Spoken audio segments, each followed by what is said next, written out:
we're going to demonstrate a core removal. Now, what is a core? Well, the Schrader core, this little piece right here, lives inside the service valves on the AC unit. And sometimes you have to take those out. Sometimes they leak. Sometimes you go work on a unit, you take off the cap, you hook your gauges up, take your gauges off, and the core, Schrader core, continues to leak, in which case you now have to replace it.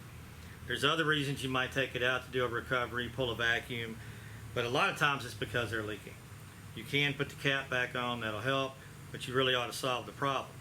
If it was a machine that was completely out of refrigerant, you could simply take the cap that has the built-in tool and you could just remove their core. The tool will unscrew it, you can take the core out, put a new one in, go back to the process.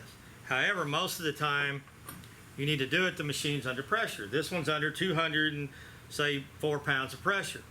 I'm going to go ahead and try to remove the core while it's under pressure using this core removal tool. This tool is going to screw onto my service valve port just like the gauges would. This plunger is going to stick in, engage the core, remove it. I can close it, switch the cores, repeat the process. So get my safety glasses on and I'll demonstrate that. So the first thing I'm going to do is screw it onto the service valve.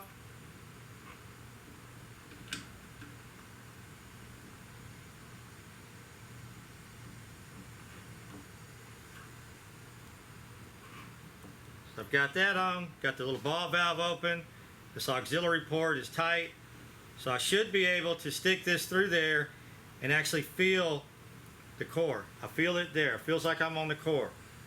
Now once it comes loose, it's going to push this rod back against my hand because it'll be under pressure.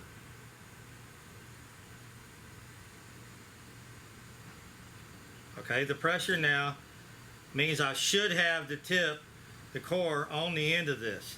The only way to find out now is to close the valve and take it off. If it's not on there, you have to repeat the process. It's not always on there. In this case it is. It's right here on the end. It should be like that.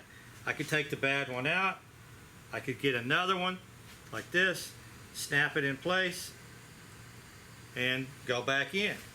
Same process. Screw it on first. When I know it's tight, now I can open the valve up. Now I have to fight that pressure to get this back. That's 200 pounds of pressure. It's not too bad to do. And you can tell if it gets all the way tight because it'll stop turning. Right now, I can feel it just seated. So I can close the valve. I always like to make sure, take this back off, open my valve. I know it's not going to leak now when I take my valve off. So I can go ahead and take the valve off. So I've just replaced the core while it was under 200 pounds of pressure. The high side, I wouldn't want to do this while I was running because it might be under 400 pounds of pressure. So I would shut it off. This is something you're going to do quite often, so you should get a tool and get good with it. Now I have another tool here that just removes the core. The nice thing about this particular one is I can take the core out and I can then hook my vacuum pump up to this side without a core in it, and I can get a straight flow through here, high vacuum flow, without the core in the way. So removing cores is something you're going to have to do.